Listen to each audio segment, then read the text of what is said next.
defensive storylines going into this opener. I mean, we talked earlier, it's a really established group. And I think when you want to win in this conference, there are certain areas you have to be old at and veteran at. And it's the O-line and the D-line. And Nebraska is old on both those units. This defensive line really has the chance to set the table for Nebraska. And then that back-end secondary group has the ability, in my opinion, this year to take advantage of things and hopefully force more turnovers than the 14 they did a year ago.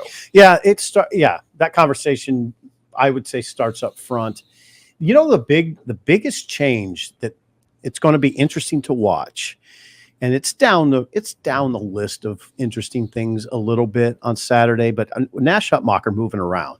We're so used to Nash Hutmacher being lined up over the center or near the center and like he says, taking on double teams. No more. They're going to move him around, and you're going to see probably more of his talent. And while I'm talking, it dawns on me probably should have dawned on me before, but you probably get more sacks this way. I mean, you would think that he could go from 4 sacks is what I think he had last year to 7 maybe or 8. That's a big number. I don't. Is that too big? Is that too big? No, I mean, so 10 can lead the Big Ten some years. Yeah. I mean, you just, sometimes you have a game where you have 3.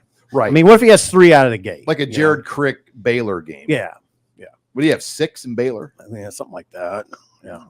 Yeah. And especially if, he's one of the things he said he likes most about moving around is he's not just always in the middle taking on doubles every snap. So he got those sacks primarily being double blocked. Mm-hmm. And so that kind of speaks to his versatility, and with his new kind of reshaped frame from that wrestling experience, I'm very curious to see just how much more dynamic he is. But I remember watching Scotty Walden earlier this week. He said that Nash and Ty were going to be 2 of the best defensive linemen they face all season and probably will have faced in quite some time. So that could be probably the biggest X factor of all.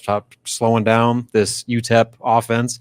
If you got 2 monsters in the middle that are just wreaking havoc on every single play up front, that could be a long afternoon for the Miners. And I like Nebraska as a tackling team. I think under Matt Rule, with how they practice, they've proven to be an improved tackling team. They've proven a team that hits the quarterback. They need to turn some of those hits, though, into turnovers. I think for this defense to turn the next page, and we talked about the key stats, points per game, yards per play. Yards per game can be an irrelevant stat because if you're in a league that runs a lot of plays, you're going to give up more yards. But yards per play, points per game, those are in turnovers forced. Those are the key metrics I think you want to measure the growth of this defense moving forward because in the Big Ten, it's not a high play count league. So everyone statistically generally has a top 40 defense. A lot of them. And now here's the thing about this, going back to what you said about turnovers. I am a little surprised when you look back on last year that they didn't force more turnovers because it is a team that gets guys to the football. They do a really good job of it, actually. They swarm pretty well. Usually when you're swarming, you can have a guy or 2 going after the ball. So I'm a little surprised they didn't get more. Back to Scotty Walden's comments. I don't go too overboard on those, Rob. When he says that they're the Nash and Ty are the 2 best that they'll see, they haven't really shown that yet. I mean, I don't know if he's projecting or what. Ty was pretty dominant towards the end of last year. Yeah, he gets to the ball really fast for a big man, but he didn't put up numbers. They command though a lot of numbers. You cannot single block. Yeah, those guys. I think when you watch, if you break down the film with a real football mind and kind of analyze how Rob. Well, of course, but when you sit down and chart through all the plays and you see the impact they're having as far as their attention that they're garnering from every offense they face, that I think stands out more than just the sacks and the splash highlight plays. I just like to see a little more impact. I agree. They need more of those. I mean, Crick and Sue, that's impact. But hey, the table's set for that. Yeah. I mean, you have that 4 black shirt defensive line. You have a veteran secondary full of ball hawking veteran players. That should happen. You should be able to force pressure to create bad decisions with the football, and you have guys that should be opportunistic enough to take advantage of those mistakes. Yeah, and DeShon Singleton, we didn't see him a lot last year, but he could be the guy when he comes back that we're like, God, they missed him. Oh, God, yes.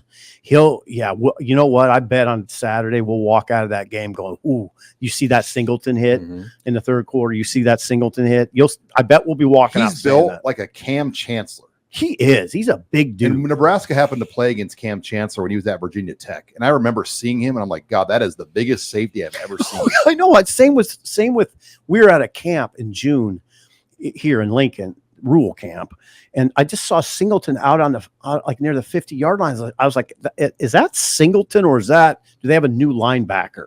He might be the biggest defensive back I've seen at Nebraska. Yeah, he's a big. I don't know how you can be bigger than that. Yeah, in terms of height and weight, I mean, he's put together. He comes down and hits you. He comes down in the box and I know levels people. Field Yates of ESPN had Tommy Hill going to the final pick in the first round of his first mock draft. It would not shock me at all if DeShon Singleton is the first defensive player out Nebraska drafted this next season. So does the safety position hold him back a little bit in that conversation? You don't think so?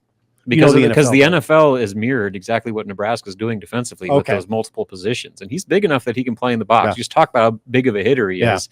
Like Cam Chancellor, I mean, that might be a pretty high ceiling for him, but that I think is maybe the vision you could see him at the next level if he can stay healthy and continue to produce the way that he was before the injury a year ago. Well, I think there are so many questions. What is this 3-3-5?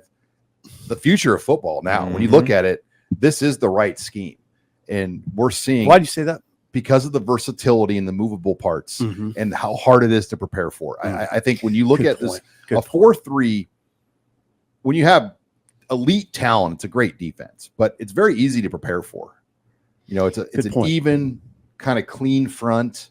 This is kind of all over the place. Oh, it's hard. The conversation that really struck me in that regard was when I sat down with Ethan Piper, who faced it every day in practice, and he said it was really hard in practice to deal with it because of all the different looks they give you.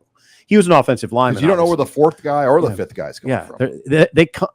What did Rule say one time? That if there's 15 plays, that Tony might show you 12 different looks, show you 12 different things and 15 plays. And Tony White had just a swagger to him. You could just sense his excitement going into this game. Yeah, you're right. Now I'm thinking about it. He was making jokes about your HuskerOnline polo and a guy wearing a Yankee. He just said like HuskerOnline. I like it. I mean, he was just, you can sense it. He's ready. Like he is excited.